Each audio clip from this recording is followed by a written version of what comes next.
62 of Broad Street Hustle opening day of Saratoga. Always a fun time. So we will get to that later in the show. We are going to start with the all-star break of the MLB season, specifically the Phillies. And we have some fun guests to talk around that. So let's get started. We got an action-packed show, a big panel. So joining, as always, Jason Sayeda. Hey, Tom. How are you? Jason, how are you? We got Jimmy the Chalk freshly landing on his helipad. Yeah, well, good to see we made it so far without any issues. Nobody needs an artificial heart or anything. You need to fly over to anybody. Brains. So luckily you can't see a couple people need a brain transplant. Luckily you won't see the Chalk's video because probably he'll have sweat beads rolling down his face as his air conditioner was not conducive to, I guess, radio, as we would say. We got Christopher Michael Meeker. What's up, everybody? We see you're back at your lair from from last week, back at the regular podcast pad with the three pictures of the beach or something. But we do have a special guest. You know what time of year it is when this guy's on. He was down there today, and we will get into it. But let me introduce him first before we kick it off, and that's Jimmy D, fresh out of at Saratoga. Jimmy D, how the hell are you? Finally, Jimmy D has come back to the Broad Street Hustle. The legend's back. What was the last show you were on? Was it the Derby? Derby, I think, right? I think it was the Derby, Tom. I do believe it was the Derby, and I promptly picked the loser. I think we all did. Well, I didn't. I picked the horse that You picked the horse that didn't run. Oh, there you go. 2 consecutive races. I think 2 horses scratched while we recorded that night. I think some of you guys picked. All right, let's jump right into it. We got a big show. So first half of the MLB season.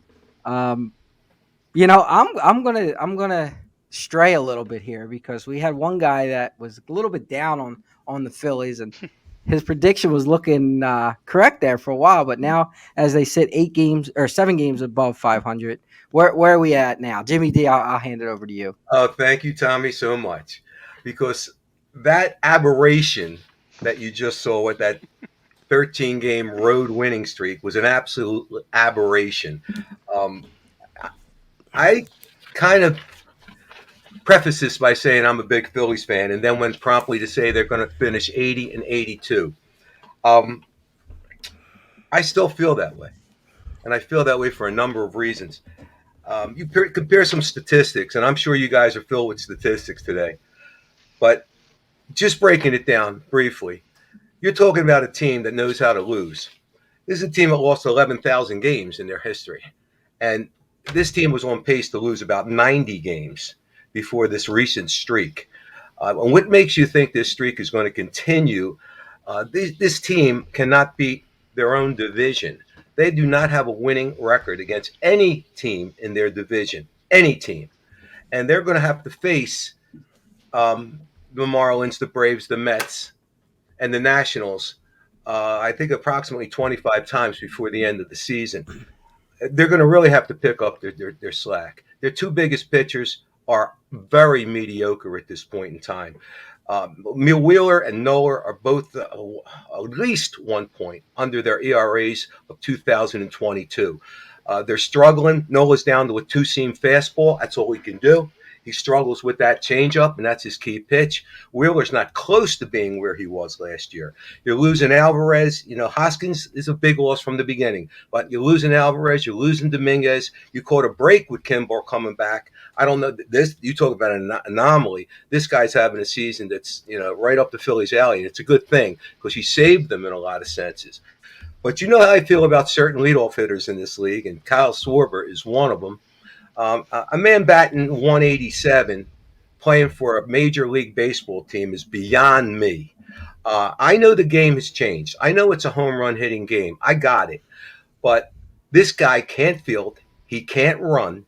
And he's leading off, which has got Trey Turner in a funk because Trey Turner is much better than Trey Turner has been this year. You've got Castellanos with the comeback player of the year this year. I think Stott should have been on the All-Star team. And I was hoping that Thompson had the balls to pick him for that particular spot. He did not. But when you go beyond that, this team is struggling. Harper's latest battle with an injury, and thank God it was negative, but Harper came back too early from that injury, and he's not the same man. And this is the guy that carried them last year. You compile those injuries with the fact that their pitching staff is mediocre at best, and they're losing their bullpen. I know you guys don't feel this way, but I feel this team is still mediocre. They're going to be challenged to make the playoffs. Miami's playing way out over their head. San Francisco's playing good ball. San Diego's getting better, so you're going to have to watch them in the second half. And the Mets are starting to pick it up a little bit, but they've had an abysmal season. You're looking at, we're going to give them plaudits. They're 12 games behind the Braves at the break, and this break is not really an 80-game break. It's more like a 90-game break. So they proved to me that this team is. I'm not impressed. I wish I was. I wish I could say more positive things about them. I'm going to catch a lot of grief for saying what I'm saying, but I still see them around that 500. I'll stick to that prediction. Yeah, he made some good points in there. He made some bad ones. The top two guys on the front end of this rotation absolutely is huge. You haven't gotten great outings in general from Wheeler and Nola. I don't know why one of the guys in the home run contest didn't pay him $20,000 to be their pitcher. I mean, you would have definitely won the home run derby in the this year. That's all he does. So. I'll move to Jason, but just this is an argument I have with seems like anybody that's over the age of 60. I don't know what the stat love is. I just don't. I mean, he's a good player. He's batting .301 and his on base percentage is .338. So, that goes to show you what he does is where Schwarber up until recently. Now, recently he's been bad in this last kind of 2 weeks of the season, his on-base percentage dropped to .313, but he was hovering around .333 for most of the season, and that's with a 186, 188 batting average. So he's has 200 points or 150 points just from walks to get on base. So what? Wow, that's what? Well, what does Stott's 301 average do for you? You got Schwarber to get you to drive in home run. They've hit home runs and drive in RBIs. He's not. He had 8 out of his 10 home runs when he was in the 5-hole were solo home runs. So, being later in the lineup didn't really add to any more of RBI production. And you want your best hitter to have more at bats. You move him to 5, not your best hitter, better hitters. He's not your best hitter by far. He's not your best hitter. He's having a down year, but he still has the ability. He batted .214 last year. Look, the bottom line is the reason the Phillies are only 7 games above 500 is because they're one of the lower teams in power. Because the game is home runs. You can't string together 3, 4, 5 base hits against these pitchers today. You have to hit home runs. You got to hit home runs with men on base, and that's the reason. That's the reason Schwarber's in that particular spot. But Jason, what's your thoughts? I'm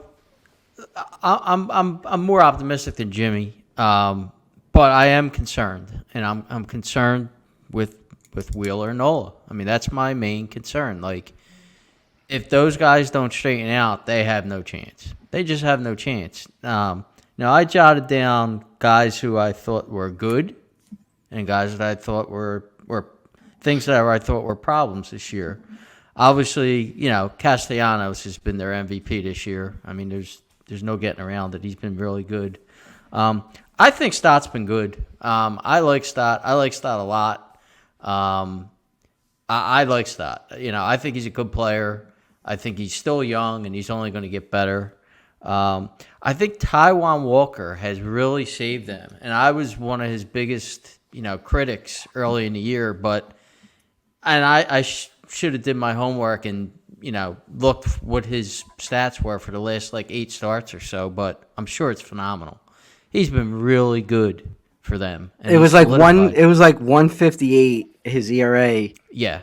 Up until Yeah. That last game where he gave up the 4 home runs, but he still Yeah, fought through that game. That was a tough game. I mean, who did they play? I forget. Was it? Well, they won. They ended up winning the game, right? They won the game, but it was a tough team, and I just. But I mean, he was battling. He was walking guys, and he battled Tampa. for what 6 innings or Tampa 6 Bay. innings. I think. Yeah. So it was actually ended up being a good start. But yeah, that was so he's so 158 and whatever. And it even was. Suarez has been good, but then he fell off the last 2 starts. So, but and then Jimmy mentioned Kimbrel, who's been again another guy I was a critic of. He's been very good, great. Very good. I'll leave it at that. And then Hoffman. I mean, this guy. I mean, I know Meeker. He's bounced around our fantasy league at the bottom of lineups for years because he's always had potential and he just never put it together. Well, he has been a godsend for that bullpen with the way Dominguez and Alvarado's been hurt, but Dominguez has just been awful this year. The bad, Schwarber just has to. I understand Schwarber's on base percentage is not terrible, but when you strike out that much and you don't put the ball in play, that affects the team. Like there's no good that could happen when you strike out. None. At least if you put the ball in play, something could happen. Well, you can hit into a double play, but yeah. But he's got to be better. 184 is just you can't argue for a guy that's 184. But my point is the stat law, the slugging percentage, all the metrics that are looked at these days. Stats are like middle of the road at best. Stats not going to have slugging percentage. Well, right, but even if you match him up against second baseman, he's middle of the road at best. Yeah. Besides average, I'm a big fan. I like Stat a lot. Turner has to be better. He just has to be. I don't care why he's not doing it. He's got to be better. 247, and his defense has not been good. He's not been good defensively. I mean, maybe I haven't watched him closely. Has he always been that bad? That's what I was just going to say. Maybe I don't know enough about his past defense. It's not good. He's not been good defensively. No, he's never missed been considered routine balls. He's never been missing, considered a Gold Glove shortstop. He's been been considered a shortstop that had good range and a good arm, but not a Gold Glove shortstop. He's been I below thought we average. were getting a better fielder. He's than been we below are, average we've to got, me. for sure. We mentioned Harper. Harper's numbers are not 3 home runs is unacceptable. Right, he's hitting 290. He's got 386 on base percentage. Great. 400 slugging percentage. Unacceptable. And his injury is a big part of it. But It is. He's also batting, third in your lineup with he's no not slugging healthy percentage. or he's just not. I don't know if he's ever going to get back this year. And then the injuries to Alvarado and Dominguez, he's going to have to make a move. He's going to have to make. I think he still has to get another pitcher in here, starter. Yeah, well, we'll get into. I was going to bring up trades and but the injuries to those two guys is a big negative. How about you, Chalky? Your All-Star break thoughts? I mean, it's probably in the end, as far as record-wise, kind of where I thought the team would sort of be. I mean, I know before the season, there was varied as far as what we thought the win total would be, but I think at best, most of us thought they'd be a low 90 win team, and Jimmy was probably around the lowest at an 80. So their pace right now is an 87 game, 87 win season, which I believe is what they had last year, right? Exactly. So it's right in the middle. So nobody's really that far off. And yeah, of course, the last month, the last time we talked about them and raked them over the coals was June 1st, and since then. They went 26-10, and that's good for a 117 win pace. Well, we all know they're not that good, right? But there's been more good than bad in that last month, and I think it to me it's just playing out a lot like last year in that the team shows capability, but they really don't have everybody clicking at the same time thus far in the regular season. The starting pitching has struggled at times, but all 5 pitchers have had 2 or 3 good outings in a row, but they were never doing it at the same time. So, Walker, Suarez were struggling a little bit, and then they started getting better. Nola was bad, then good. Now he's drifting back again. Same with Wheeler, and then that bottom of the rotation spot. If you were hoping Painter would somehow get there, I think that's pretty much definitely off the table at this point. So that's probably one of those things they're going to have to fill. To what Jason was saying, and Harper has been disappointing from a power standpoint, but he was. We didn't even know if he was going to play a game before today, right? They were looking at the All-Star break at the earliest at the start, and he's gotten back to play however many games it's been, 56 games so far. So is having him hitting 290 and less power, but playing 56 games better than will he have more power if he sat out, or is it better to get him back in the lineup? And I'll throw another thing at you, not to interrupt you, but having him play now puts Schwarber in the field, which is a gigantic negative. So the one thing that I've said from the start that they finally listened was I said you've got to play Pache every day. He's been really good. No, he's been a pleasant surprise. I wasn't that high on him, but he's actually hit a little bit better since coming back off the DL. I think you're on the same kind of track as you were last year. Nobody is sitting here thinking they're as good as the Braves or even the Dodgers, right? But is there anybody else in the NL? Look, I know Cincinnati's on a tear. They got a lot of young kids. Maybe they're that good, but they're not. They don't have a proven track record. And Jimmy was talking about the struggles with the division, and that's absolutely true. But in that 10 games they lost, they played the Braves really well at home. Their starters gave up 1 earned run in 2 starts. They didn't hit, and the bullpen obviously gave up some runs. And so I think 87-90 is probably where you're looking at this team, which should be good enough to get you in the playoffs. And looking at the second half roster, second half schedule, they got Atlanta 7 times, but the way the schedules are structured this year, where it's more even out, if you're looking at strength of schedule, it benefits them because, yes, they play the Marlins. They're playing better than I thought. I'm still not 100% sold. I'm not sold on San Francisco. Milwaukee, you got the Cardinals who are playing really bad. So there's a lot of okay but not great teams in that schedule aside from Atlanta really the rest of the way. You've gotten the Atlantas and the LAs out of the world, so or the Arizonas I meant to say. You still have Atlanta. So if they can't make the playoffs with the schedule they have, then they're definitely not. They're a mediocre team at best, but I think the schedule will be in their favor if they can play up to their potential. Yeah, one thing before Meeker steps in here, when you talk about schedule, they've played the most road games of any team in might be baseball. Yeah, I think they have one of the most favorable second half schedules. They have 19 home games in August. Yeah. That's 80% of the August is going to be at home. Mm-hmm. So that, obviously they had the 13-game road winning streak, but you would think they're going to have a favorable August. Meeker, how about you? Yeah, I think the biggest challenge they have is the fact that this year in the National League, there's just way more teams that are more competitive than we thought they would have been, right? So it's not like they have to jump a lot of teams right now because they're right in the mix, but we never thought that Cincinnati or Miami or some of us thought Arizona would be good. Right, but in the reverse, you San could say Fran. the Mets and the Padres, who you thought were going to be on. That's just the – it's not like all the teams are great. It just seems like, to me, there's just more teams competing. And one of the things I wanted to bring up was the fact that because of that, if you want to make a move, there's 9-10 teams that want to make a move right now, that might be buyers here in the next 3 weeks. So it might be a little bit more difficult than it has been in the past to make a move for a need, whether it's a pitcher or whether it's a first baseman, because other teams are going to be looking for those types of moves. My positives, I agree with Chalky. I thought that at this point in the season they would be around where they're at, which is around where they were last year, basically, right? Almost like the identical record, I think, right around this time last year. Same thing in 2008 when they won the World Series.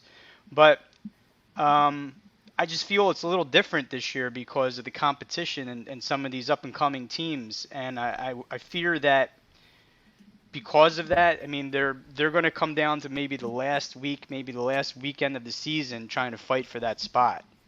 Positives, I said before the season, the one guy I wanted to see take a big leap this year was Alec Boehm.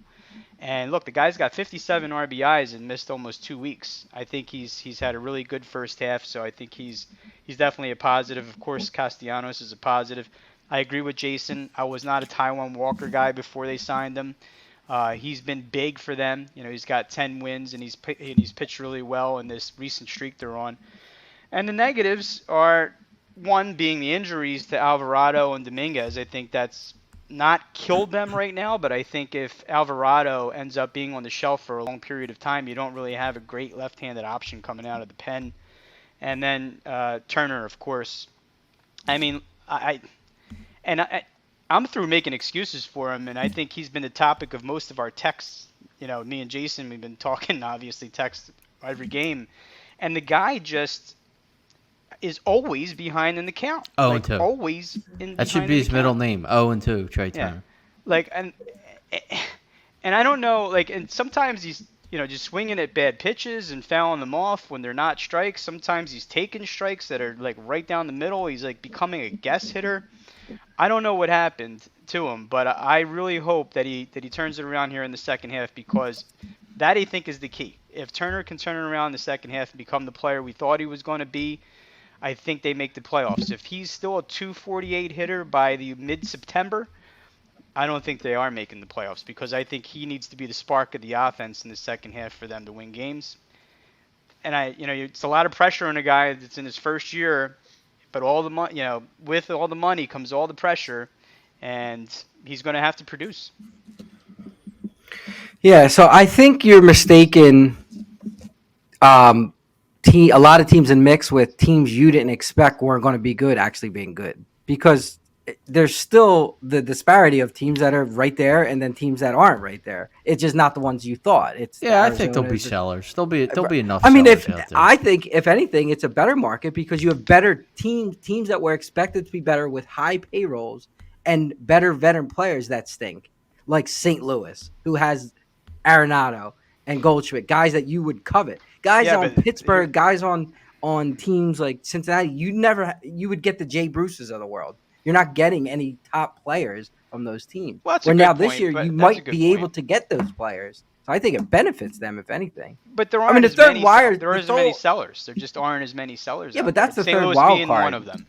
But the third wild card brings everybody close. And you got a whole other league too. The AL is just going to be and sellers. You got the White Sox, who have got a lot of good players who are unfixed. You have the Angels, who are going to have to pay Ohtani, so they might have to unload some players if they're always missing the playoffs. He's not signing there. No, but what I'm saying is you have the ability. All right, let's jump into that before we wrap up. So the team that the Phillies have today, is that the team that, and when's the trade deadline? End of July or August? July 31st. July 31st. So is that the same team? Is that the team? And what direction do you see trades going, Jason? It's definitely not the team. Not with Dombrowski as the GM. I don't want to say they're going to make 5 moves. If you ask me what the main move that they're going to make is they're adding a starting pitcher. There's no doubt. They're adding a starting pitcher. I don't know who it's going to be, but they're adding a starting pitcher. I think that they should add other things, but that's what I would hope that they add. Jimmy D, anything trade-wise, the team today? I think I don't want to keep harping on this, Tommy, but I think they're going to have to add a left fielder. If they move Schwarber to DH and they try to put Harper at first, which I'm not crazy about that move with that injured elbow, but they seem to be going that way, then they're going to need somebody, to play left field. And of course, pitching, everybody's looking for pitching. And usually at the trade deadline, which is the end of July, which is not too far away, there's going to be a lot of teams scrapping for that. And I don't know. Dombrowski has been known to make these moves, and I hope he does, because I'd like to see this team improve. Yeah, I would probably lean towards outfield as well. But if that Harper does move to first and Schwarber, gets out there, they can't go with the platooning of Marsh and Pache and those guys. Can I bring up a name like Marsh? You just brought up Marsh. Is he the worst good outfielder that you've ever seen? Like, people think he's a good center fielder. He falls asleep or something. I don't know what he see it. I don't see that he's a good center fielder. A lot of bumbling around out there. Yeah, I don't see it. I'm sorry. Go ahead. Yeah. Move on. There's nobody that's a good fielder on this team. No. Not many. That's true. There's not. I don't know. Yeah. Real I mean, Muto, there's guess, there's but, adequate JT, guys. I guess. Yeah, real not, JT, not right? an outfielder, but JT. Bohm's all right. Bohm's gotten actually better. improved a lot. He's not gotten great, better. but he's gotten better. I mean, our bar is low when we're saying Bohm Mhm. is your Mhm. best. He's not bad. He's not a Gold Glove, a good fielder. Yeah. He's okay. Chalky, what about you? The team today? I mean, no. I mean, like, it sounds like a broken record, but with Dabrowski's history, it's not going to be that way. Could they get to the playoffs without making changes? Probably, but if you'd have to get a little bit more lucky. I'm looking at like the top names out there this year. So like you mentioned White Sox, so Giolito could be out there. I'll take him. Stroman, obviously, Flaherty, Montgomery, St. Louis. I don't know if they're going to get anybody that big, especially when you're looking to fill a fifth starter role. I'll say there will be a bigger name added to the team than any that they added last year, or a better player, but I don't see a star caliber player. So, but they might, they don't necessarily need a star caliber player, I guess, to get to the playoffs. And as we saw it last year, I mean, I think they're going to just have to try to repeat last year. They weren't a hot team in September, but they got to the playoffs, and then they were able to turn it on and got on a roll. And you're not catching Atlanta. And as far as the wild card goes, it's going to be between Atlanta or Arizona and the Dodgers out of the West. You're not going to catch either one of them. So you're talking second wild card at best. You just got to get a little better, get in, and then go from there. And it's not traditionally a successful formula year after year, but I think that they tried to replicate last year. Yeah, I mean, one thing you got to live with this team is they're just streaky hitters, so they're going to go through their times where they're just not hitting, and it's going to be ugly, and we got to deal with it. And then they're going to go through times like they did in the playoffs where all the guys go on a streak at the same time, and magic happens. Meeker, how about you? Well, as Jimmy said, I think a lot of teams are going to be looking for pitching, so the price for pitching may be a little more because of that. I could see them maybe getting a guy like Montgomery. That's a possibility. I think if you don't get a pitcher, I think you bolster the bullpen and go for a good middle reliever that's left-handed to match with Strahm if Alvarado's out for long term. But a bat that I was thinking about, and I've been kind of saying it a lot, if they want to keep Harper at DH and grab a first baseman, you can go after CJ Cron from Colorado. He's a free agent next year. Colorado's not going anywhere. He's probably a guy that's going to be available, and I don't think you're going to have to give up a lot for him. And, you look back a couple years ago, I think the guy had 37, 38 home runs, so if he can fill in that first base spot, I would make a move there if you're not giving up the farm for him, and that could be a big add at the break. That would help. All right. Who wins the World Series? Jason? I mean, you'd have to say the Braves now. I mean, they look like a juggernaut. They look unbelievable, yeah. Yeah, and they didn't even get some of their pitchers back yet. Jimmy D? Well, 60-year-olds have trouble thinking sometimes, but All right, 60 was a compliment. but sometimes youth can be a little bit premature about what they think they know. Two but, kids later, I know all about that. Yeah, you wish. But anyhow, the Braves are the best team out there. They may be the best team in baseball for the last 15 years. They've got it all. That team should easily win the pennant in the National League. World Series, I don't know. Chalky still on the St. Louis Cardinals bandwagon, or did we jump off? I mean, they're not out of it yet. I mean, if the Braves are their run. It's just ridiculous with the run differential in the National League. They have 147 runs on the positive side. Next closest one is 76, the Dodgers, and then nobody else is better than like 40. Like, They have a murderer's row of. It is ridiculous. Insane. So, I mean, if you want to get clever, add Arizona. They're struggling now, but if they can get moving again, I don't know. I mean, I'm not sold on the Dodgers. I'm not. Are you guys sold just on... looking NL? Or is that you were just looking NL, or were you? I mean, but you go to the the AL. I mean, Houston, obviously, if they get in, they've got the. I mean, pedigree. Texas can hit. Texas, you look at Texas Texas. is top of the division, They but have to add a pitcher. they haven't been. That's a team. They haven't been a team that's been there for a long time. Nobody in the Central is any good. I mean, Tampa could go back, but Yankees are games out now. I mean, is Baltimore that good this early? I don't know. I like Baltimore might a be. lot. I think You know, Baltimore is a good. I mean, bet AL. for I AL. would still look at Houston until otherwise. But I like a Baltimore They have Arizona series would be different. I mean, interesting because you got a lot of young kids there, and the Reds. I don't think the Reds are going to get there, but it'd be interesting from a talent standpoint. But I'm just hesitant to pick those teams if they haven't shown that they can win those kind of games or been to the playoffs in a long time. Baltimore. You're not there until you're there. I mean, by that philosophy, the same teams would always win every Baltimore's league. farm system is so good. It's like a crazy prospect gets called up every couple of weeks. The problem with Baltimore is they might be a seller at the trade deadline. You don't know with them. They're the new Houston Astros. Where we they certainly shouldn't be, but Right. in Meeker, 3 or jump 4 in years here. they're going to be winning. Yeah, I mean, from World the Series. last time we talked about this, I'm certainly not going to jump off the Atlanta bandwagon. I said they were the best team in baseball like 4 months ago. They're still the best team in baseball. But if I'm going to take a long shot, it would be the teams we're talking about. That's Baltimore and Arizona. In terms of odds, if you want to bet, Arizona is at 2,800 to win the World Series or 1,300 to win the NL. And Baltimore is 2,200 to win the World Series and 950 to win the AL. I don't think they're bad odds. Meeker, what's the story with Kelly? When is he coming back? Because he's big for Arizona. They said he'd be back right after the All-Star break. Okay, So I need him. I'm assuming that he'll be back in his regular rotation pretty soon. I think it wasn't an arm injury. It was a They leg miss injury, I him. think. Yeah, they miss him. But yeah, I mean, Atlanta's, man, are they good? I mean, there's just no weakness on the team other than maybe closer. So if Atlanta's going to add something, it's going to be a bullpen piece. But there's no outs in that lineup. And like Jason said, they don't even have like 2/5 of their starters pitching right now, and they're still 60-win team right now. I mean, that's just incredible. How do you not pick Yeah. them?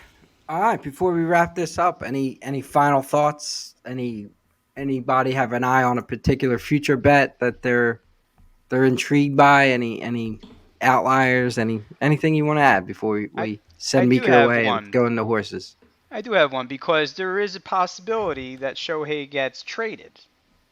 And if there is a possibility he gets traded to the National League, he might not win the MVP in the American League. So How does that work? His stats are frozen. No, that's so he's he done. wouldn't technically have enough to get he's not going to win. Yeah. exactly. So, he obviously is the odds-on favorite right now. But if you look at some of the guys in the American League that are having really good years, like Corey Seager and Simeon and a bunch of these other guys, their odds are really, like 1,600 for Corey Seager, is at 360. Yeah, He but might there's be next bets in out there, line. Meeker, where you could take the field, The field, which is 5 to yeah. 1. So Yeah. if that's your thought, take Yeah. 5 to 1. Yeah, for sure. Why try to pigeonhole to a player? Yeah. I think it's almost like the biggest story going into this next 2 weeks is what should the Angels do, and they're not good enough to win a World Series. They're barely good enough to make a 6th wild card. They have to trade Ohtani. They have to do it, and if they want to try and sign him in the offseason, then try and sign him in the offseason. But they'd be stupid not to, because they would get a boatload of prospects for him, and then they could still try and sign him in the offseason. But I mean, you would need to get so much back for him. Like you would need, like if you're the Braves, would you give up Acuna and Strider No. for Ohtani? No. Okay. So then, what package are you? Yeah, getting? nobody's going to take 3 or 4 like a top prospect and 2 mid-level prospects for a guy like that. You gonna need No, a no. superstar ready-made- hitter right, and a yeah. superstar pitcher back for him. Yeah, I get And a it, but I prospect. mean, what purpose does it serve to keep him when they have Is he less than a 100% 20% leaving? shot? It's been all over. It's been all over the sports news or in the last couple days that Seattle, Dodgers, Giants. Those are the 3 players for Ohtani. But in the if you offseason. aren't getting that fair value back, you're not going to just get rid of him because you probably aren't going to sign him. It'd be stupid not to, because then you're losing him for nothing. Yeah, You but have to you're make the not. move. Yeah, but you still not have the 100% 'cause chance you're to losing. sign I, him. I think where it gets a little tricky there is they're not going to make the playoffs. They're probably not going to sign him. If they trade him away and they say, okay, well, we're going to get, let's say, the best prospects they can get, but we're not getting like ready-made stars because no one's going to trade that. So now you're talking 2-3 years. If you're Trout, are you going to wait 2 or 3 years for the team Yeah, to now get good he's again, gonna be or out. are No, you he's gonna asking go, out? too. He's gonna I mean, totally they're not rebuilt. they're not in a good situation because they're not going to make the playoffs this year, and so I don't know if there's any Terrible way situation. I don't know if there's anything they can do that will make them a contender next year, right? At this point, or is he going to be the next one? And he's got how many years left on his deal? A bunch, but Trade him is here. he is, We'll is take he him. the Yeah, well, we'll I be mean, the I don't know. taker I there. was, after, they got Harper and Realmuto, it was like, well, Trout's going to be a free agent in a year or two. He's next. And then he signed that. I Hey, know. I would not be $1 surprised. I contract, would not be and surprised at that at all. If they'd if have to. Otani's gone, Trout's going to want to go, and I think he's Yeah, going I to want to think go here. I think honestly. I mean, we see what that does in other sports where you only want to go to one team. So the Phillies have been drafting well, so they'll have prospects. So we'll see how that goes. But just to add one more thing on Atlanta, I mean, I mentioned the Phillies record 26-10, which is 117 game pace, which would be close to, if not the record for most wins in the season if you could do that over a whole year. They still lost 4 games in the division because Atlanta only lost 6 games in Yeah, that that's time. insane. So it's crazy. Like, the Phillies played at a ridiculous pace, and they still gained no ground in the division because Atlanta was even better. So Yeah, just like last year, once Atlanta got rolling, they couldn't be stopped in the regular But season. it's got to translate to the playoffs. Tommy, I just want to tell the young guys on this podcast that when I was a young boy back in Boston, this was the same conversation we had about Babe Ruth, and the rest is history. You know what happened there. It's true. That is true. Yeah, Broadway shows are much more expensive to finance nowadays, so you can't sell them for that price anymore. They had 2 cans tied together, and there's guys they didn't call them podcasts back That's then. when you but used to it's watch it through the knothole in the wall. You wouldn't pay for the tickets back then. same platform. It's true. All right, I think that wraps up the All-Star break, Major League Baseball. We will say goodbye to, well, I mean, he's more than welcome to stay, but I'm pretty sure we're going to say goodbye to Meeker till next week, and we are going to move on to the spa. So, Jimmy D, you were there today. You're there now. Yeah. Walk us through it. Beautiful, Tommy. Like, I do a little writing for the special, and I sent it around to a couple people, and I have never seen, and all kidding aside about these 60 years old and the older guys, I have never seen the enthusiasm that comes to. I wish these guys showed the same enthusiasm about life. I certainly hope they showed the same enthusiasm with their families. But when it gets to be opening day, there's just a special vibe going on. It's like, it's almost like a rebirth. It's almost like they're children again. They have that same type of ebullience, and it's really amazing. And they run around that place. Today it wasn't particularly crowded. It was I did see Handle was down about 2%. Yeah, from it wasn't. last year, It wasn't. too. You know, Tom, my experience here the last 4 or 5 years. I don't know what it is. Maybe because they expanded the meet, but the very beginning of the season is not extremely crowded. A lot of the schools around here, like the Skidmores, the colleges that are located around here, they don't come back until August. So consequently, they have more people that come into the track. But and don't forget now, the locals who like to come here, and they used to like to come for the giveaways and opening days, things like that. It's $10 nut to get in now. And the Saratoga, it's always a misconception to think that this is the land of the wealthy. It's not. The towns around here are very de minimis in what their salaries are, and there's not a lot of employment around here. There's a couple global companies that are coming up here with technology, and you can see that the area is expanding. If you guys take a trot around town when you get up here, you'll see the housing boom is just incredible. But today it was a nice day. It was a comfortable day at the track. Chalk prevailed. I hope that form doesn't continue. But they're tough to beat. The Browns and the Pletchers, they're tough to beat. The brothers are tough to beat. You can't get too far from that when you want. But there's just nothing like it. If the people that listen to me and I've been like a docent for Saratoga for years. Get up here. It's just a wonderful spot. So now when they expanded the meet, it started earlier, correct? It did, Tom, But and now I mean, you're kind of close now to like the 4th of July, so you have folks that just were off and on vacation for around the yeah, holiday to then yeah, expect like turn yeah. back around. That could be a reason why Tom, you see. what I'm hearing, and I haven't done my reconnaissance for the Broad Street Hustle yet because I just got up here, and I plan to do some for. But I really believe, and this will probably be controversial too, but I really believe the Triple Crown format's going to be changed. I believe that the first Saturday May will be run at Churchill. There'll be a first Saturday in June, and I don't know where that will be run, but there will be a first Saturday in July. And my friend, I tell you, it's going to be run at Saratoga Springs, New York. It's going to be run at this racetrack. The talk is around that they're going to expand this to the 4th of July, before the 4th of July or around the 4th of July. I see it happening. The improvements that they're making around the track, they're really starting to put some money in renovations here, which they hadn't done for years. They didn't have to do it for years. But now I see it. And I really think that they're going to take on just a bigger identity by having the Belmont run here. At least, well, that won't be done until about 2025, I think.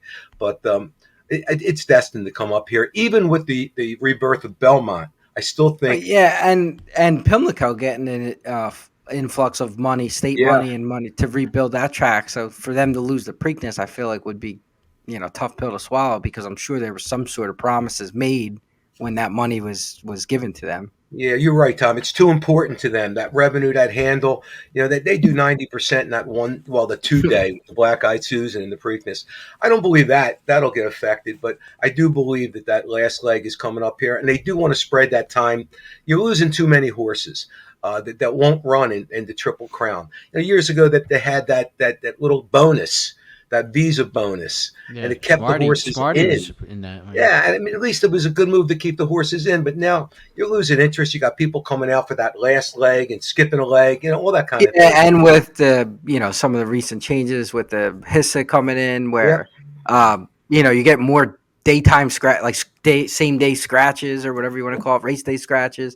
yeah. So these top trainers, like you said, so you're not ready to talk about what's new at Saratoga and around town. You want to hold that off for another show Yeah, and jump I'd right like into I'd like to. I only because again we just got into town, and I'd like to get into some of the barns and see what they got hiding in there, especially for them 2-year-olds. So we can come back after like today's upset in the Schuylerville. We'll see if there's not any little fillies hiding around in the Adirondack that would come back in the spinaway. That triple 2-year-old filly thing, just like they do with the 2-year-old colts. Yeah, one thing about Saratoga that's always fun too. You don't know which trainer is gonna have their streak. Where Jimmy Bond had a year where he was great. Donk. Um, Wasn't Donk Donk had good was it last year? last year? Yeah. Who guy I was just thinking of Phil Bauer came out of was Well, it Bauer that came out of nowhere last year and had a phenomenal meet. So it's always fun to try to figure out who that's going to be and kind of Tom, ride that wave. the only thing I'll say to you, buddy, is that Linda Rice apparently picked up 18 horses in Churchill. Yeah, her Belmont meet was absolutely And I outrageous. and I think that's going to carry over. I mean, you Yeah, saw the what it thought. did to Jose, and Yeah, she got off to a quick start. She won the first race of the day today, but did she? Okay. yeah, but The apparently thought her there was car's she was loaded. using up all her conditions. A lot of those horses used up their Belmont Yeah, conditions, so it's going to be tougher road to hoe. And the same argument for like a Rob Atras. There hmm could be other mitigating certain circumstances, but he was so terrible at Belmont. The theory is he was holding back his conditions to run at Saratoga. So, but that's one of the fun parts of the meet is and you kind of following it and being there the whole time, you see the you can ride those waves. You see the trainers that are firing out bullets every time, or the ones that are kind of just slow rolling. Like Shug, I think Shug was terrible at Belmont. Now, in general, he's not what he was, of course, but maybe he's a guy too that held back some of his bigger horses. I agree, and that's a great way to really not only to philosophize but to pick horses. Because here, and I said this last year to you guys, you got to keep your hand in your pocket early and just see what the trends are, see what's going on, see how the track's playing, things like that. And some of these guys do hold because the purses are a little bit inflated. There's going to be horses you see that on form and on paper make absolutely no sense, Yeah. but it's a hot trainer, just like at Belmont where Linda Rice didn't. She claimed a $30,000 horse and would put put it in an allowance, and the horse would romp. Like Yeah. it made, it just didn't make sense. And you see that a lot at Saratoga. And of course, the jockeys, it's going to be down to Irad and Saez, I'm sure, and maybe Rosario sometimes. Yes. For the Ortiz will be in the mix. So Yeah. Pratt, I guess this will also is But in the even, mix I mean, as well. I know Saez had a couple seconds today, I think, but he was over. He was primarily based out of Kentucky this spring, I think, but he was over whatever at Belmont. Didn't win a single Yeah, race well, he there. picked up the last week or two of Belmont. Yeah, so he wasn't there regularly, and I think So you're not picking up real good mounts because it ain't horses no, that you rode. and he's won a title here, so obviously maybe he's just better at the track or has a better sense. But he's coming up full straight. I think you need Clement the was horses. cold at Belmont, and he usually picks it up like at the Clement, start of the thing meets. with Clement was his, from what I was reading, not only was his cold, he was like with odds on horses, his percentage of wins were extremely low. So, but again, it's once that meet goes upstate, it's a whole different, it's It a whole is. different ballgame. The biggest thing, Tom, is you're going from Belmont. Those one turns become two turns, and it changes the whole. Yeah, and was it last year they introduced the chute, right? The mile that Wilson chute. chute. It Yeah. starts on Nelson Avenue and it comes back in. It's for the mile races. So those races a lot. I know last year I think was inside. It favored inside speed a lot. So It did. I mean that's something that you got to watch. The turf courses usually have some biases as well. The sprints, the inside horses struggle at times, and the outside horses and routes, and so Yep. it's like you said, you got to follow the meet to be successful. Because there are trends, there's biases, there's hot trainers, cold trainers, jockeys, etc. No doubt. All right, So if All the right. Belmont, if they do move the Belmont there for 25 at least, are they going to have to start it on Union Avenue, or they make it a 3-turn race? I think it'd still be a two-turn race, but they do have to start right up against the barn, Jimmy. Yeah, I mean that seems to be a fait accompli because they were like, well, it's a possibility, and ever since then, their PR has been like, oh yeah, we're certainly optimistic it can happen, which means it's a done deal for 25 at least. They'll be up I there. think so. All right, So let's kick this pick 4 off. We're going to change the format a little bit this year. Jimmy D will actually be happy to hear this because this is kind of how he would give out his picks anyway. We're going to go to each person. You're going to give your top pick. Just talk about your top pick, who you like, who's your top pick. And each person will get their chance, obviously, to give their top pick. Then we'll go back, circle back around and say, all right, also – I like this horse or that horse, but we want your top pick with the first round. And if it's your only pick, then it's your only pick. And maybe we can keep a little statistic on if all 4 of us have the same top pick. Let's see what the win percentage is and the ROI is for the Saratoga meet. Should be pretty easy to keep track of. So let's jump right in. Jason, you were silent during that exchange, so we'll go to you first. Good luck. Yeah, right. It's race 8. 502 is the start of the pick 4. It's a state bred maiden special weight going 7, and they are 3-year-olds, not 2-year-olds at least. But like I said, not many of the horses that have started have run well, Yeah. and not many of the first time starters look like they're monsters. So Yeah. go for it. Yeah, I mean, there's not much to go on here. I'm going to be spreading, but if you're asking me for one horse, I don't think Irad rides a lot for Breen. So him being on a Breen horse, I thought maybe was something. That horse has run some bullets. And again, I'm grasping at straws because there's not a lot to go on here. But maybe if he's going to show speed and just goes to the lead and keeps going. So I'll make the 9 Nay Jude my top pick. Yeah, I'll jump in here. So Breen and Jimmy or Chalk, you guys can. He missed a little time, right? He had some medical issues, and he was not training there for a while, I believe. I think he was sick. Yeah, he was right, sick. and he's just picking back up at Saratoga. So I'm going to play that angle as well. So Irad, my eyes immediately went to a firster because the horses that have ran, none of them even ran close to a buyer par that's expected for these types of animals. So I'm looking for his first time starter. Some of the firsters were, I'm not usually on a Henning firster. I'm not usually on.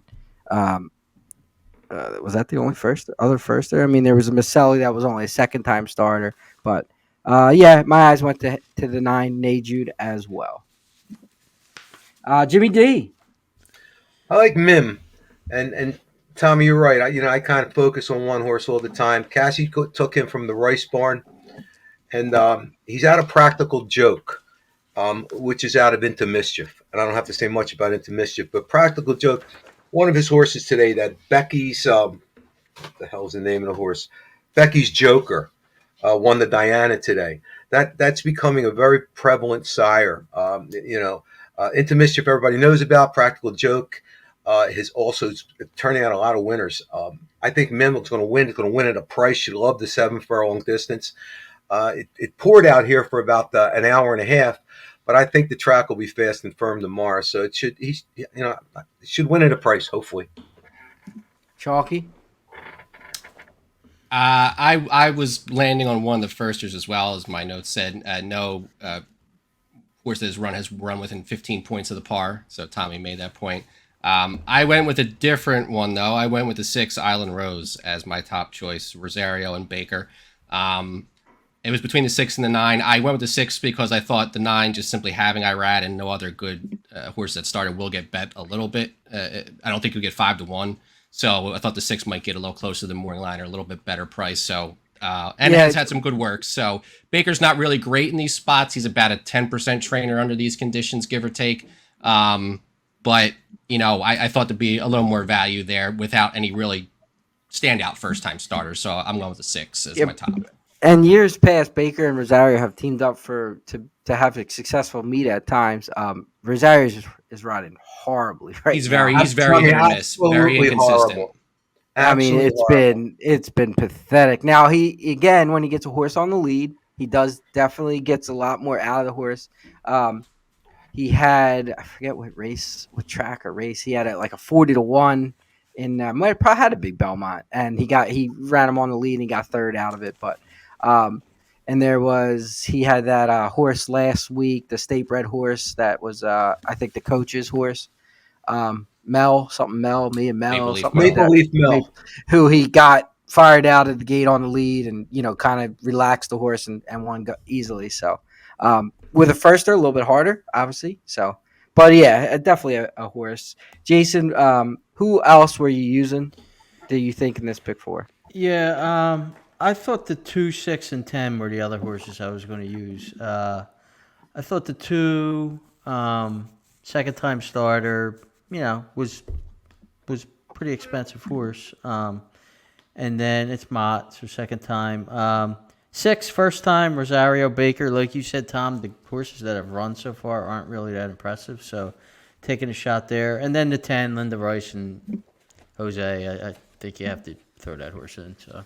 Yeah, I would agree. I will also throw in Jimmy's horse, the 11. Mim. So the Cassie horse. And if you want to get crazy, I mean, you're already using, really, you use 5-6 horses in a race. You probably should go all on something because clearly you obviously have no idea. Yeah. But I thought the 4, second time starter, adding blinkers, right. Wasn't really bet obviously the first race, but was eliminated. So who knows? It's just a horse that's going to be $1 billion-1. So something to think about. Jimmy D. Are we going to the next race? No. So was there anybody else that you would include? Say you're playing a pick 4. No, you know what, Tommy? I that shotgun patty I'm looking at, it's the 2. I know that was mentioned already, but no, not really. Just that this is the land of the 50 and 33 buyers. These horses are absolutely pathetic. They're bad. Chalky, finish this tap off this race for us. You touched on it. There definitely will probably be an all on one ticket from this race. But the 9 was the other one I talked about. 10 and 11, I think, also warrant consideration, and the 8 even. Friedman's got some decent stats in these situations, and the only thing I'll say about that horse is I watched some Belmont. He the last 2 races that horse was in was you thought this was a bad race. Those were bad races, and the horse did not perform. Expect the horse to jump up, I can believe very very surprised. That's true. The 2 I wasn't that keen on. I mean, Jason mentioned he's an expensive purchase, but he still sold for less than what the stud fee was. Take that for what it's worth. But gun runners aren't usually selling for less than their stud fee. I know Mott can sometimes get them on their second time out, but I wasn't interested in the two. Yeah, the only thing with that is that these maiden claim races have some nice purses too. So if Mott was totally giving up on the horse, it's a race where he would maybe try take a shot with a maiden claim. But again, he's first time running at Saratoga. He might give it one more shot, and then later in the meet, who knows, maybe a maiden claim. All right, race 9. It's the Grade 3 Kelso. Could be first. It could be the first Saratoga 2023 Broad Street Hustle. Power play, as you say, where all four guys have the same horse. Well, we shall see. We'll mix it around this time. We'll go with Chalky first. All right, top pick. I'll go with Annapolis. Jimmy D. Listen, anybody that knows me knows I love Casa Creed. That horse belongs in Saratoga. When that horse hits the Thaddeus Casciasco Bridge, he starts whinnying and wagging his tail because he knows he's coming home. That horse absolutely loves this course. He's 4 for 4 at this course in the money. He throws a bullet. He comes back from Saudi Arabia, just loses to Jaipur and throws a bullet here. If we're going to key a horse, and let me tell you something, this is a Grade 3. This is a warm-up for him for the 4-star Dave. That's all this is. But this horse just tries. You got to love a 7-year-old that does nothing but try. Think about all the horses we bet in our lifetimes, and you say, "My God, he just throw a clunker." This horse is always coming. Traditionally, these horses that close are always, romantically. It's like making a movie. You're coming, it's like the Zenyatas. You're coming from last to first. But Casa Creed is just one. Mott loves him. I love him. I've been on him for years, and he is it for me. He would be a single, absolutely. Yeah, the only thing I say is my thought was I think there's going to be some pace complications for Casa Creed, and also what's a little odd is if you go back through in 20, I think 21, 22, maybe 2 out of the 3 years, he's only running the 4-star Dave at Saratoga. So the fact that he's getting the prep to possibly run the 4-star Dave, I don't know if that's a positive. I don't know if that's a negative, but it's a little odd that, an older horse is actually, running in more races than he has when he was kind of more, a younger horse. So something to think about. I'm on Annapolis as well. There's 2 horses that might go to Big Everest will, I guess. He will. The other horse, Fio De Mayo, whatever, who knows? That's more predominantly has speed, Ortiz, yeah. So, but Irad's on the other one, which is Annapolis. So I don't know. I just see Annapolis sitting a dream trip, right off the speed. I could see Big Everest with Rosario actually on the lead, putting up a fight. And I can see Casa Creed kind of coming flying down the lane as well. But ultimately, I'm going to give the edge to Annapolis.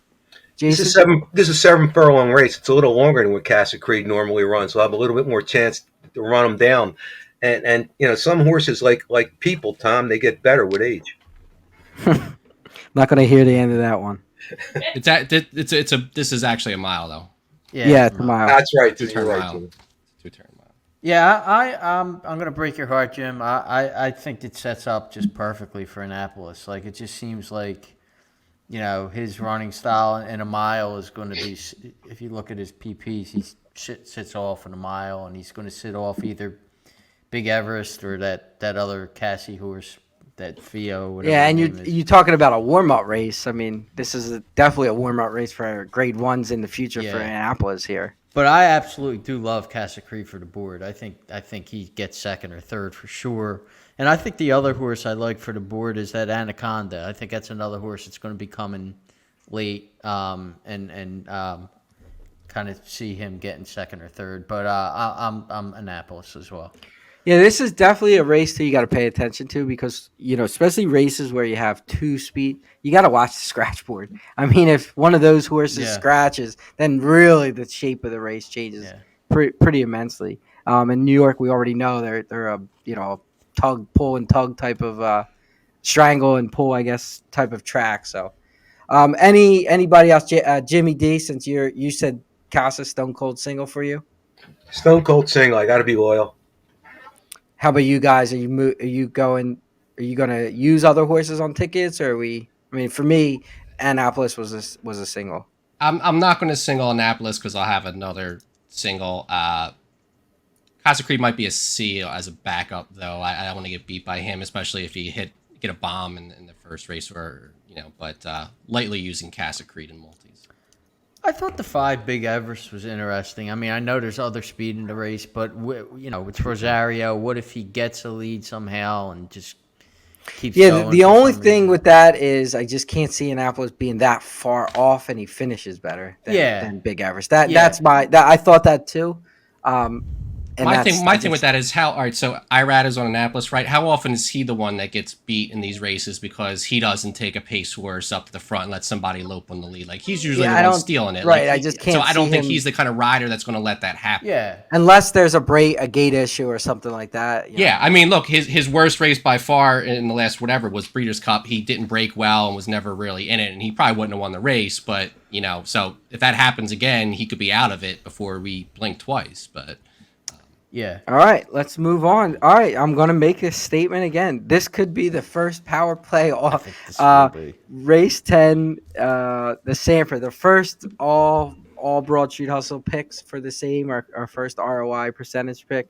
Jimmy D, we didn't go to you first yet.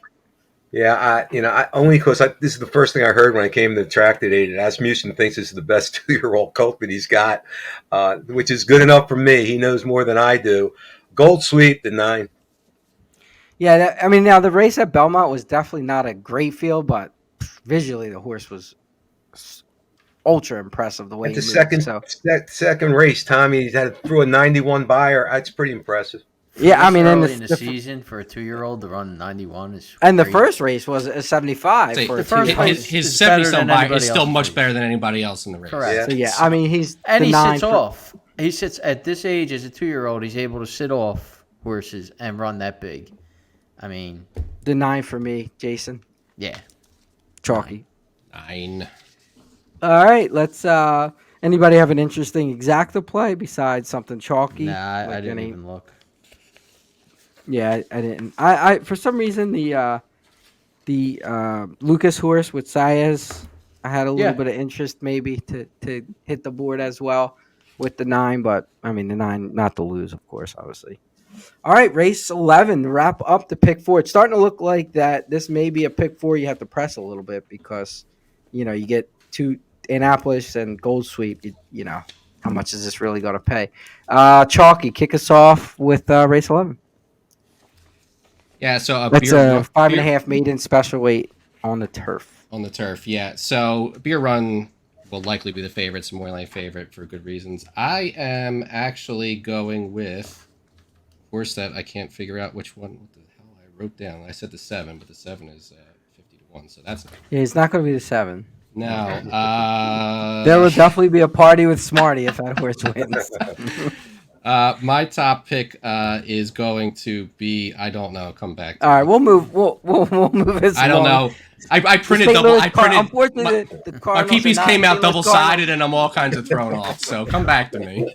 It's early in the meet. We get it. You're still adjusting. I could tell you that if the 13 draws in, that'll be my top pick, but it's only an also eligible right now. All right. I'm getting the notification from our producers to move on from that panel, and we're going to move to Jason. Where did you land here? I think I found this might not be my actual first Huddy horse of the tournament, but he will be a Huddy horse for the tournament for me. I really like the 12. The Mott and Alvarado horse. He's going to show speed from the outside. It's good in turf sprints. That's the horse I liked. If you want to change your mind real quick. Oh, I might. Yeah. But what's the reason for the cutback?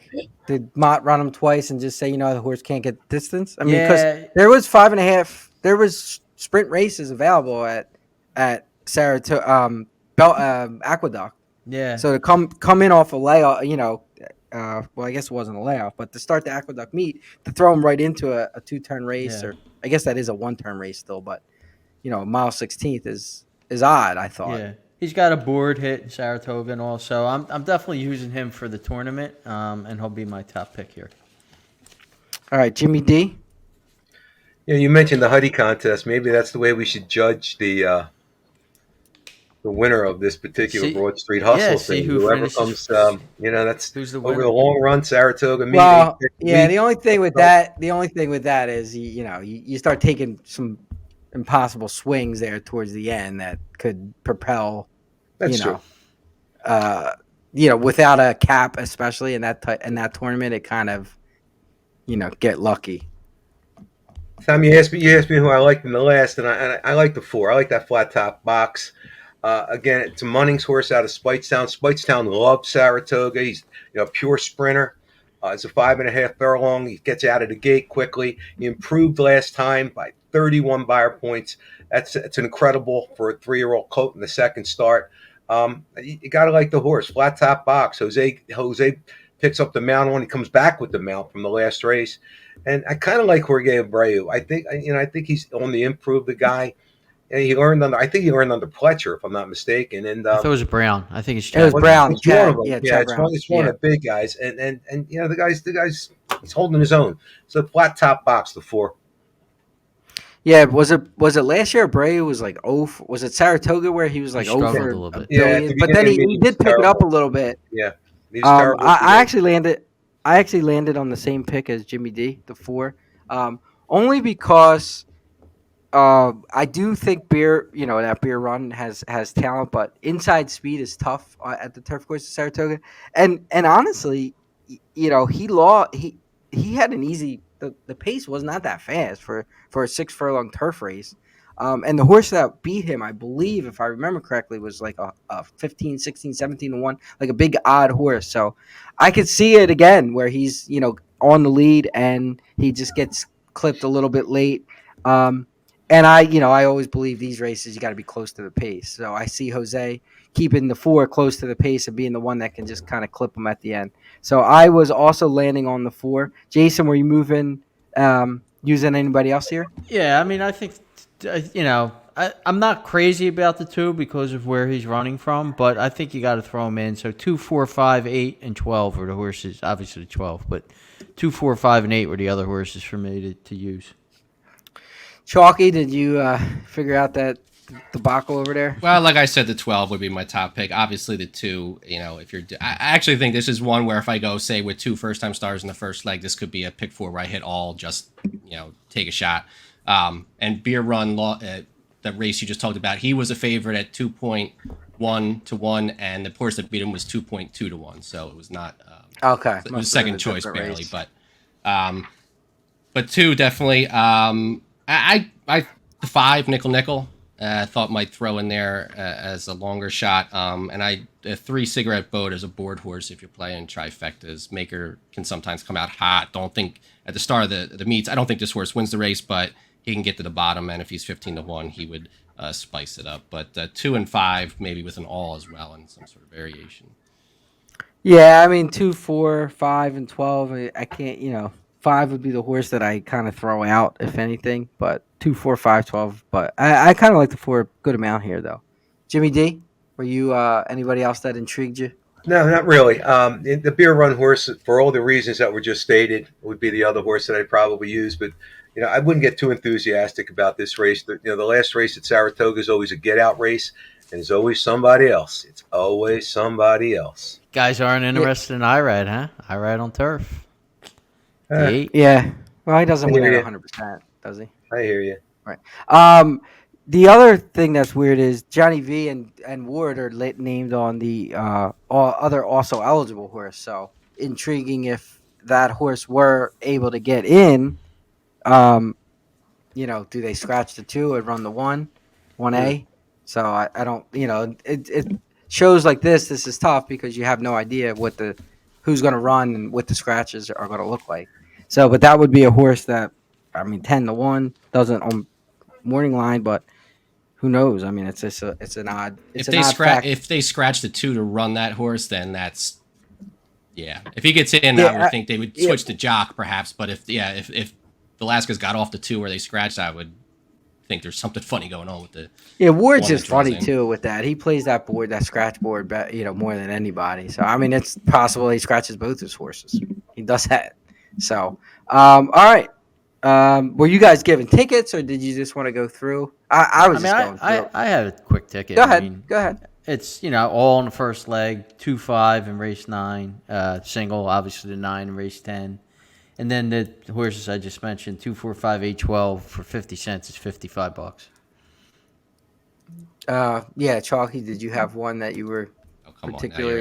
you're asking way too much at this point. I do not have a I ticket. heard a lot of alls. I heard all in the I mean, last. Oh, I'm not. I would like this horse. This I horse will is couple- probably, I would like probably, three I alls, would I just, think we I had. don't know the prices, but I'll probably have an all to One of my tickets would have all. One of my this ticket will have it all. One of these will have all in the That first ticket's leg gonna pay with my top $5,000. picks as singles, and then my three top choice in the first 3 legs, and an all in the last leg, and we'll just leave. all. We all stopped listening. This is a pick 4 that easily could be, $80, right? 50 cents could pay $80. I mean, it has that Yeah. potential. Be I didn't generous. see the results. I know Jimmy D said today was a little chalky, but one thing with Saratoga, and we all play that contest. It's hard to predict these odds of these horses. I know Jimmy Chalky said in the one, he thought some horse was going to get was it the Rosario horse? You'll get some value, and the IRAD will get back. Yeah, I didn't think the IRAD you're would be right. 5-1, but You're right, but I've seen IRAD go off at 10-1 at Saratoga. he won at 9-1 today or whatever in the It nightcap, did, yeah. right? He paid 18.80 on the winner. I think he the won late the pick last- 4 had 2 bombs at a $44 horse and that $18 horse, so that Oh, wow. that had a little bit of a price today. But the early, it was very, second or third choice at worst was winning for the But first yeah, half of the card. predicting the odds of these Saratoga races are tough. Jimmy D, did you want to leave with a pick 4, or you're No, I'll tell strongly you, I'm toss going to it? leave it. I'm just going to leave it with a darling horse of the meet that everybody's talking about when I got up here, and I think he's focused on this test he won last week, and it's Maple Leaf Mel. Oh, yeah, I've heard of him. Yeah, It that was, seems well, to what's be- the one we mentioned? That was the Rosario Yeah, horse that yeah, I I've remember. heard Yeah, before and that it's part. it's a little New York bred, but this horse has been getting better and better and better and better, and it broke its maiden up here last year. Nobody thought it was going to be this good to run in a Grade 1, but apparently, a couple weeks from now we'll see. Yeah, and that trainer was a Jeremiah assistant trainer for Jeremiah, and apparently this horse she spent every day with. So Yeah, it's not it's like a tremendous the story, trainer Tom. changed. She was Yeah, sick, the whole she was 9 sick yards. as well. Yep. It's named after her, right? Yep. Or is she trained it as well, or is it just named after her? No, she's training it now. She trains it. Engelhardt gave her back the horse. It was Right, her horse right, to begin with. Correct. Okay, that's what I thought. Yeah. So, yeah, she had a couple of horses at the end of the Belmont meet. Obviously, this being one of them.